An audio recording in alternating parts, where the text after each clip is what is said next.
So yan, good day, Sir Sana yung Ma'am, bubukas si Jeno. Sir Sunny. Tapos yung isa pa, kailangan Ito po yung order nyo na Tank G Playwell. So check natin yung inyong order isang ganito. na Tank G Playwell. Ano ako? Hello. Dapat yung magkakatabi. Ito po yung kasama niya, manual. Type C, Kaya matagal pa yata ng ano. 3.5mm jack. Hindi pa daw sila alis. Parang nawala nga ulit yung ano nila. Yung ingay nila nakaalis sila.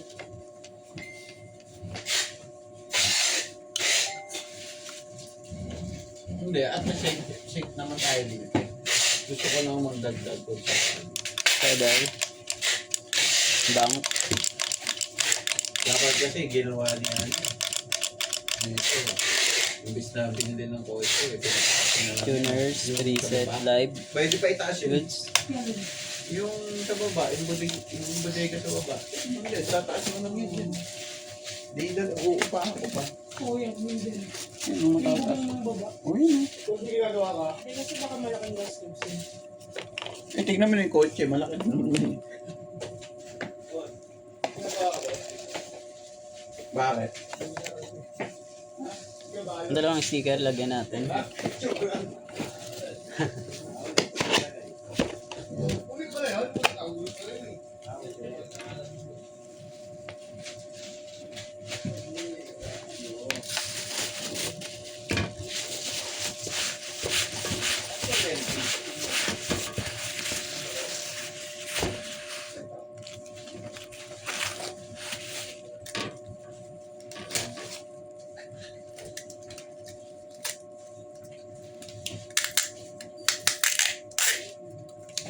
Kailangan natin mag-ingay sa ST1H at saka ST1H. Hindi maingay eh. Na? Nandun natin. Baba ka, boss. Sa kotse mo. Kuha na ng resibo. Oo. Anong klaseng ladder meron yung ate?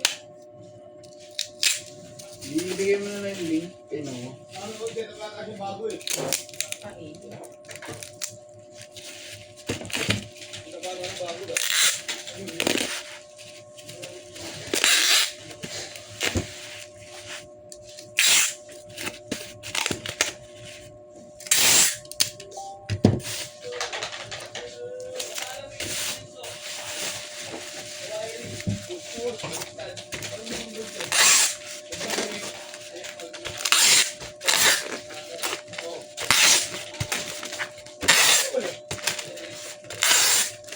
Anong ginawa ni Carla? Hindi ko masasaling sa ano.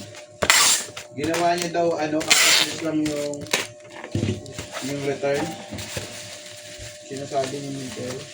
Anong quality? Di ba yung mga return, tapos binuksan nyo. Ang ginawa lang doon ni Carla, lahat ginawa niya. Yung bumalik lang, yung parang di lang tinanggap ng customer yung item. Lahat ganun ang reason niya.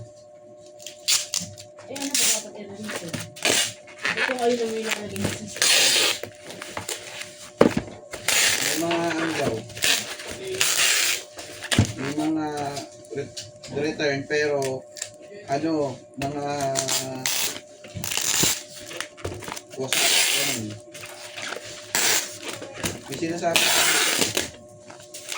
napakamali daw yung ginawa ni Carla eh. Hindi mo yung nagsabi eh.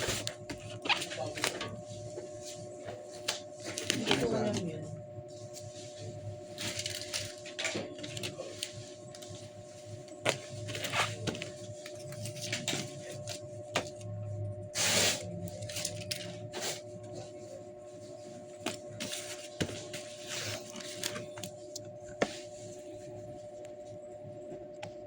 So hanggang dito na lang. Thank you.